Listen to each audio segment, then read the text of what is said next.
Hi friends, welcome to அக்ஷயா.com. இன்றைக்கி இந்த வீடியோவில் வழக்கமாக செய்கிற சப்பாத்தியை விட ஒரு முறை இந்த மாதிரி செஞ்சு பாருங்கள். இனி அடிக்கடி செய்ய சொல்லி கேட்பாங்க. சைடிஷ் கூட தேவையில்லைங்க, அப்படியே சாப்பிடுவது ரொம்ப சூப்பராக அருமையாக இருக்கும். எத்தனை சாப்பிட்டாலும் பத்தாது. இதை நீங்கள் லன்ச் பாக்ஸ்லேயும் கொடுத்து அனுப்பலாம். காலை நேர உணவாகவும் நைட்டு டின்னருக்கும் செஞ்சு கொடுக்கலாங்க. இப்போ ஒரே மாதிரி சப்பாத்தி செய்யாமல் டிஃப்ரெண்ட்டான சுவையில் கோதுமை மாவு வச்சு இந்த மாதிரி ஹெல்த்தியாக ட்ரை பண்ணி பாருங்கள். இப்போ செய்யறதுக்கு ஒரு சாஸ் பேனில் 1.5 கப் அளவுக்கு தண்ணீர் ஊற்றிருக்கு. தண்ணீர் சூடானதும் அதில் 2 மீடியம் சைஸ் பழுத்த தக்காளியை ஒரு 2-3 இடத்த கீரல் போட்டு சேர்த்துக்கங்க. ஒரு 2 நிமிஷம் அப்படியே வேக விட்டுருங்க. தக்காளி வெந்து இது மாதிரி மேல் தோல் அதுவாகவே உறிஞ்சி வரும். பாருங்கள், தக்காளி வெந்து சாஃப்டாக இருக்குது. இப்போ தக்காளி எடுத்து அப்படியே ஒரு பிளேட்டில் மாற்றி ஆற விட்டுடுங்க. லைட்டாக ஆறின பிறகு அதோட மேல் தோலை உரித்து எடுத்துட்டு அதுக்கப்புறம் மிக்ஸர் ஜாருக்கு மாற்றிக்கலாம். இது மாதிரி தக்காளியை வேக வச்சு எடுத்த பிறகு நம்ம செஞ்சால் தான் நல்ல சுவையாக இருக்கும். இப்போ தக்காளி ஓரளவுக்கு ஆறிடுத்துங்க. இதோட மேல் தோலை உரித்து எடுத்துட்டு இதை கட் பண்ணி அப்படியே மிக்ஸர் ஜாருக்கு மாற்றிக்கங்க. இது மாதிரி சின்னதாக கட் பண்ணிக்கங்க. சின்னதாக கட் பண்ணி மிக்ஸர் ஜாருக்கு மாற்றிக்கங்க. நான் 1/4 கிலோ கோதுமை மாவுக்கு 2 மீடியம் சைஸ் பழுத்த தக்காளி 150 கிராம் அளவுக்கு தக்காளி சேர்த்துருக்கேன். இது மிக்ஸர் ஜாரில் அப்படியே சேர்த்துட்டு இது கூட ஒரு 1/2 டீஸ்பூன் கல்லுப்பு, 1/4 டீஸ்பூன் மஞ்சத்தூள் சேர்த்து நல்ல மைய விழுதாக அரைச்சி எடுத்துகிட்டு வந்துடுங்க. இந்த அளவுக்கு நல்லா மைய அரைபட்டிருக்கணும், திரியாக இல்லாமல். நல்லா வெந்தால் தான் இந்த அளவுக்கு மைய அரைபடும். இப்போ ஒரு மிக்சிங் பவுல் எடுத்துக்கங்க. அதில் 1 கப் அளவுக்கு கோதுமை மாவு, 1/4 கிலோ அளவுக்கு கோதுமை மாவு சேர்த்துருக்கேன். அதில் நம்ம அரைச்சி எடுத்து வச்ச தக்காளி விழுதை இது மாதிரி வடிகட்டி சேர்த்துக்கங்க. லைட்டாக அந்த திப்பிலாம் இருக்கும், அதனால் இது மாதிரி வடிகட்டி சேர்த்துக்கங்க. கொஞ்சமாக மிக்ஸர் ஜாரில் தண்ணி அலசி ஊற்றிக்கங்க. இது மாதிரி வடிகட்டி சேர்த்துட்டு இதோட ஒரு 1/2 டீஸ்பூன் அளவுக்கு ஓமம் சேர்த்துக்கங்க. சேர்த்து மாவோடு கலந்து பசைஞ்சிக்கங்க. நான் தண்ணீர் எக்ஸ்ட்ரா சேர்க்கலை, தக்காளி அரைச்ச விழுதே கரெக்டாக இருந்தது. இது மாதிரி கொஞ்சம் இறுக்கமாக பிசைஞ்சிக்கங்க. பிசைஞ்சிட்டு இது மேலே கொஞ்சமாக எண்ணெய் விட்டு நல்லா சுற்றிலும் பரவலாக தடவிட்டு அப்படியே ஒரு பிளேட் போட்டு மூடி வச்சுடுங்க. ஒரு 5 நிமிஷம் ஊறட்டும். தக்காளி ஜூஸில் நம்ம மாவு பிசைஞ்சிருக்கோம், ஊறிச்சின்னா நல்லா கொஞ்சம் சாஃப்டாக கிடைக்கும். இப்போ சரியாக 5 நிமிஷம் ஆன பிறகு திறந்து பார்த்துக்கலாம். மாவு நல்லாவே ஊறி சாஃப்டாக இருக்குது. இருந்தாலும் ஒரு முறை நல்லா அழுத்தி பிசைஞ்சிக்கங்க. அப்போ தான் தேய்க்க பார்த்து ஈஸியாக இருக்கும், நல்லா சாஃப்டாகவும் கிடைக்கும். இந்த அளவுக்கு அழுத்தி பிசைஞ்சிட்டு பிசைஞ்ச மாவுலேருந்து நார்மலாக நம்ம சப்பாத்திக்கு உருண்டை எடுப்போம்ல, அதே சைஸுக்கு உருண்டை எடுத்துக்கங்க. இப்போ உருண்டையை நல்லா கோதுமை மாவில் பெரட்டி எடுத்து தேய்க்கிற மணையில் வச்சு தேய்ச்சிக்கங்க. நம்ம தக்காளி விழுது சேர்த்து பிசைஞ்சிருக்கோம், அதனால் கொஞ்சம் பிசுப்பாக தான் இருக்கும். அதனால் கோதுமை மாவில் நல்லா பெரட்டி எடுத்து வச்சு சப்பாத்திக்கு தேய்ப்போம்ல, அதே மாதிரியே தேய்ச்சிக்கங்க. நல்லா எந்த அளவுக்கு மெலிசாக வருதோ அந்த அளவுக்கு நல்லா மெலிசாக தேய்ச்சிக்கங்க. தேய்ச்சிட்டு இப்போ இது மேலே கொஞ்சமாக எண்ணெய் சேர்த்து நல்லா மாவில் எல்லா இடம் பரவுற மாதிரி தடவிக்கங்க. இது மாதிரி தடவிட்டு இப்போ இது மேலே கோதுமை மாவை சுற்றிலும் பரவலாக அப்படியே தூவிக்கங்க. தூவிட்டு கத்தியால் அப்படியே 1 இன்ச்சு கேப் விட்டு கட் பண்ணிக்கங்க. முழுசாக கட் பண்ணிடாமல் வீடியோவில் காட்டுற மாதிரி கட் பண்ணிக்கங்க. மேலேயும் அதே மாதிரியே கட் பண்ணிவிட்டு நடுவில் கட் பண்ணாமல் விட்டுடுங்க. ஓரங்களில் மட்டும் இது மாதிரி கட் பண்ணி மாவோட 2 ஓரங்களையும் இது மாதிரி ஒன்று மேலே ஒன்று ப்ரெஸ் பண்ணி அழுத்தி விட்டுக்கங்க. இதே மாதிரி அந்த சைடும் மடித்து விட்டு ப்ரெஸ் பண்ணிக்கங்க. வீடியோவில் காட்டுற இந்த மெத்தடில் செய்யுங்க, ஈஸியாக நல்லா லேயராக சாஃப்டாக கிடைக்கும். இப்போ அதை அப்படியே எடுத்து நடுவில் மடித்து விட்டுருங்க. இதையும் மடிச்சுட்டு இப்போ அடியிலேருந்து ஒரு மடிப்பு, மேலேருந்து ஒரு மடிப்பு அப்படியே பாக்கெட் மாதிரி சீல் பண்ணிக்கங்க. இது மாதிரி சீல் பண்ணிவிட்டு இப்போ கோதுமை மாவை மேலாப்பில் நல்லா தூவி இதை அப்படியே தேய்ச்சிக்கங்க. நம்ம ஸ்கொயர்ஸாக மடித்ததுனால பெரிய ஸ்கொயராக கிடைக்கும், ரவுண்டாக கிடைக்காது. பாருங்கள், இது மாதிரி சப்பாத்திக்கு தேய்ப்போம்ல அதே மாதிரி திட்டத்துக்கு தேய்ச்சி எடுத்துக்கங்க. இதே மாதிரி மாவை எல்லாத்தையுமே தேய்ச்சி எடுத்து பிளேட்டை மாற்றி வச்சிட்டிங்கன்னா நம்மளுக்கு சுட்டு எடுக்கிறதுக்கு ஈஸியாக இருக்கும். இப்போ பிளேட்டில் மாற்றி எடுத்து வச்சுட்டேன். இப்போ இன்னொரு ரவுண்டு பிளேட் எடுத்துக்கங்க. அதில் 2 முட்டையை உடச்சி ஊற்றிக்கங்க. இந்த 1/4 கிலோ மாவுக்கு 2 முட்டை போதுமானதாக இருக்கும். இப்போ இது கூட கொஞ்சமாக மஞ்சத்தூள், 1 டீஸ்பூன் சில்லி ஃப்ளேக்ஸ், கூடவே 1/4 டீஸ்பூன் உப்பு சேர்த்துக்கங்க. சேர்த்துட்டு ஃப்ரெஷ்ஷான கொத்தமல்லி இலைகளை பொடிசாக நறுக்கி சேர்த்துக்கங்க. நான் கொஞ்சம் கூடுதலாகவே சேர்த்துருக்கேன். உங்கள்கிட்ட புதினா இருந்தால் கூட நல்லா பொடிசாக நறுக்கி சேர்த்துக்கங்க. நல்ல மணமாக சுவையாக இருக்கும் சாப்பிட. இப்போ முட்டையோடு சேர்த்து எல்லாத்தையும் நல்லா கலந்து எடுத்துக்கங்க. இப்போ அப்படியே இருக்கட்டும். இப்போ போட்டு சுட்டு எடுக்கிறதுக்கு இது மாதிரி ஃப்ரை பேன் எடுத்துக்கங்க.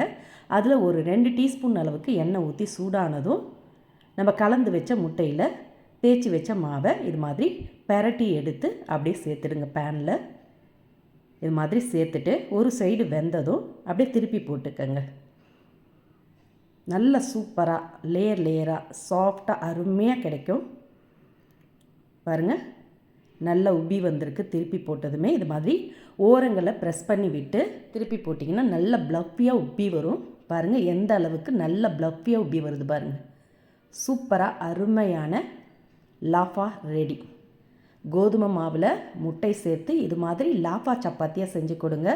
நம்ம வழக்கமாக செய்கிற சப்பாத்தியை விட டிஃப்ரெண்ட்டாக இந்த மாதிரி செஞ்சு கொடுத்து பாருங்களேன். ஹோட்டலில் செய்கிறத விட சூப்பராக அருமையாக இருக்கும். இது வரைக்கும் இந்த மாதிரி செஞ்சு கொடுத்தே இருக்க மாட்டீங்க. ஒரு தடவை ட்ரை பண்ணி பாருங்கள். திருப்பி போட்டு இப்போ 2 சைடுமே செவந்து நல்லா ஓரங்கள்லாம் வெந்ததும் இதை எடுத்து அப்படியே பிளேட்டில் மாற்றி சுட சுட பரிமாறலாம். சுட்டு வைக்க வைக்க எத்தனை சாப்பிட்டாங்கன்னே தெரியாது. கணக்கே இல்லாமல் சாப்பிடுவாங்க. அவ்வளோ அருமையாக இருக்கும். இதுக்கு தனியாக சைடிஷ்லாம் எதுவுமே தேவையில்லைங்க. அப்படியே சாப்பிடவே சூப்பராக இருக்கும். பாருங்கள் எந்த அளவுக்கு சாஃப்டாக ப்ளஃபியாக லேயராக வந்திருக்கு பாருங்கள். இனி சப்பாத்தியே வேண்டான்னு சொல்லுவாங்க. இது மாதிரி செஞ்சு கொடுத்தீங்கன்னா இதே தான் தினமும் வேணும்னு கேட்டு அடம்பிடிப்பாங்க. அந்த அளவுக்கு சூப்பராக அருமையாக இருக்கும். இப்போ ஒன்று பிச்சு காட்டுறேன் பாருங்கள். டிஃப்ரெண்ட்டாக செய்யணும்னு நினைக்கிறவங்க கண்டிப்பாக இது மாதிரி ஒரு முறை ட்ரை பண்ணி பாருங்கள். நம்ம மடித்து தேய்ச்சதுனால நல்ல லேயராக வந்திருக்கு பாருங்கள். எத்தனை மடிப்பு மடித்தோமோ அத்தனை லேயர்ஸ் வந்திருக்கு. நல்ல சூப்பராக சாஃப்டாகவும் கிடச்சிருக்கு. இதே மாதிரி இதே அளவுகளோட இந்த டிஃப்ரெண்ட்டான லாஃபா சப்பாத்தியை கண்டிப்பாக இன்றைக்கே செஞ்சு பார்த்துட்டு இன்றைக்கி இந்த வீடியோவில் எப்போவும் ஒரே மாதிரி சப்பாத்தி பூரின்னு செய்யாமல் ரொம்ப ஈஸியான மெத்தடில் கோதுமை மாவு வெங்காயமும் சேர்த்து ஆனியன் பராட்டா ரெசிபி வீட்டிலே ரொம்ப சிம்பிளாக பிகினர்ஸ் கூட செய்யலாங்க. வாங்க எப்படி செய்யறதுன்னு பார்க்கலாம். அதுக்கு மிக்சிங் பவுலில் 1 கப் அளவுக்கு கோதுமை மாவு, நான் 1/4 கிலோ அளவுக்கு கோதுமை மாவு சேர்த்துருக்கேங்க. இதில் 1/2 டீஸ்பூன் உப்பு, 1/2 டீஸ்பூன் ஓமம், 1 டீஸ்பூன் அளவுக்கு சமையல் எண்ணெய் சேர்த்து மாவோட நல்லா கலந்துக்கங்க. கலந்த பிறகு தேவையான அளவு தண்ணீர் கொஞ்சமாக சேர்த்து சப்பாத்தி மாவு பார்த்துக்கு இறுக்கமாக பிசைஞ்சிக்கங்க. இந்த மாதிரி பிசைஞ்சிட்டு இதை அப்படியே மூடி வச்சுடுங்க. ஒரு 5 நிமிஷம் ஊறட்டும், சாஃப்டாகும் மாவு. இப்போ இதுக்கு வேண்டிய ஸ்டஃபிங் ரெடி பண்ணி எடுத்துகிட்டு வந்துடலாம். அதுக்கு 2 மீடியம் சைஸ் வெங்காயத்தை இது மாதிரி நீட்டு வாக்கில் நைஸாக கட் பண்ணி எடுத்துக்கங்க. கட் பண்ண வெங்காயத்தை தனித்தனியாக உதிரியாக பிரித்து விட்டுக்கங்க. இது மாதிரி நல்லா உதிர்த்த பிறகு இதோட 1/2 டீஸ்பூன் மிளகாய்த்தூள், 1/2 டீஸ்பூன் மல்லித்தூள், 1/2 டீஸ்பூன் கரம் மசாலா பொடி, கூடவே தேவையான அளவு உப்பு சேர்த்துக்கங்க. கூடவே 1/2 டீஸ்பூன் அளவுக்கு இஞ்சி பூண்டு விழுது சேர்த்துட்டு இதோட ஃப்ரெஷ்ஷான கொத்தமல்லி இலைகள் பொடியாக கட் பண்ணி சேர்த்து நல்லா மசாலா எல்லா இடம் பரவற மாதிரி கலந்துக்கங்க. இது மாதிரி நல்லா கலந்த பிறகு இதில் 1 டேபிள் ஸ்பூன் அளவுக்கு ரவை, வறுத்த ரவை வறுக்காத ரவை எதுவாக இருந்தாலும் சேர்த்து கலந்துக்கங்க. இந்த ரவை சேர்க்கறதுனால வெங்காயத்தில் பிரிஞ்சு வரும் தண்ணீர் எல்லாத்தையுமே ரவை உறிஞ்சிடும். நம்மளுக்கு சலசலப்பாக இல்லாமல் நல்ல ஒரு சுவையான வெங்காய ஸ்டஃபிங் ரெடி ஆகிடுதுங்க. இப்போ அப்படியே இருக்கட்டும். இப்போ நம்ம பிசைஞ்சு மூடி வச்ச மாவை திறந்து பார்த்துக்கலாம். நல்லா ஒரு 5 நிமிஷத்துக்கு மேலே ஊறி சாஃப்டாக இருக்குது. இருந்தாலும் அழுத்தி ஒரு முறை பிசைஞ்சிக்கங்க. அப்போ தான் தேய்க்க நல்லா ஈஸியாக இருக்கும். அழுத்தி ஒரு முறை பிசைஞ்சிட்டு பிசைஞ்ச மாவை 2ஆக பிரிச்சுக்கங்க. 2ஆக பிரிச்சிங்கன்னா கொஞ்சம் பெரிய உருண்டைகளாக வரும். இது மாதிரி 2 பெரிய உருண்டைகளாக உருட்டி எடுத்து வச்சுக்கோங்க. இதிலே நம்ம 4 செய்யலாம். இப்போ 2 பெரிய உருண்டைகள்லேருந்து ஒரு உருண்டையை நல்லா கோதுமை மாவில் பெரட்டி எடுத்து தேய்க்கிற மணையில் வச்சு நல்லா தேய்ச்சிக்கங்க. ரொம்ப மெலிசாக தேய்க்காமல் நார்மலாக நம்ம சப்பாத்திக்கு தேய்ப்போம்ல அந்த மாதிரி தேய்ச்சிக்கங்க. ரொம்ப தடிமனாகவும் இருக்கக்கூடாது, ரொம்ப மெலிசாகவும் இருக்கக்கூடாது. நம்ம கொஞ்சம் பெரிய உருண்டையாக எடுத்ததுனால நல்லா பெருசாகவே வரும். இப்போ அது மேலே நம்ம கலந்து வச்ச வெங்காய மசாலாவை சுற்றிரும் ஓரங்கள் போகாமல் நடுவில் மட்டும் நிறவிட்டு இது மாதிரி ஒரு பகுதியிலேருந்து மாவை அப்படியே எடுத்து மடித்து விட்டு எடுத்துகிட்டு வந்துடுங்க. மடித்து நல்லா கைகளால் ப்ரெஸ் பண்ணிக்கங்க. அப்போ தான் ஸ்டஃபிங் வெளியே வராமல் இருக்கும். இது மாதிரி அப்படியே டைட்டாக உருட்டி இது மாதிரி ப்ரெஸ் பண்ணிக்கங்க. மடித்து விட்டு ப்ரெஸ் பண்ணிவிட்டு இப்போ கத்தியால் அப்படியே ரெண்டாக கட் பண்ணிக்கங்க.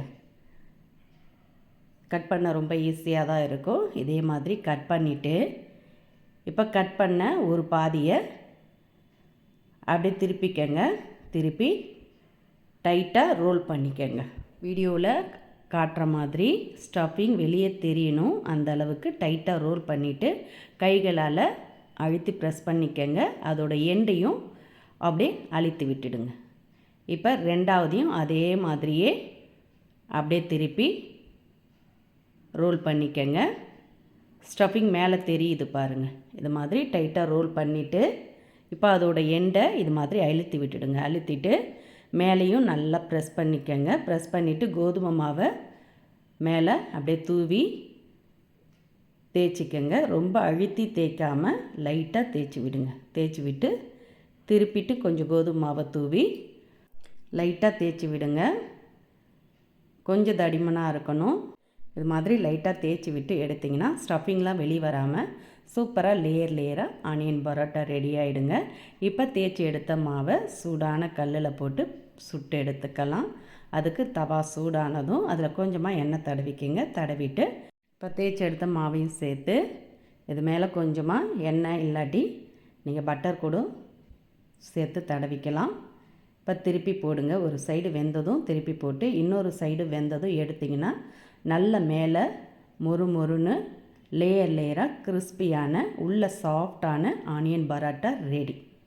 இது மாதிரி சுட்டு வச்சிங்கன்னா எத்தனை சாப்பிட்டாலும் பத்தாதுங்க. கணக்கே இல்லாமல் சாப்பிடுவாங்க.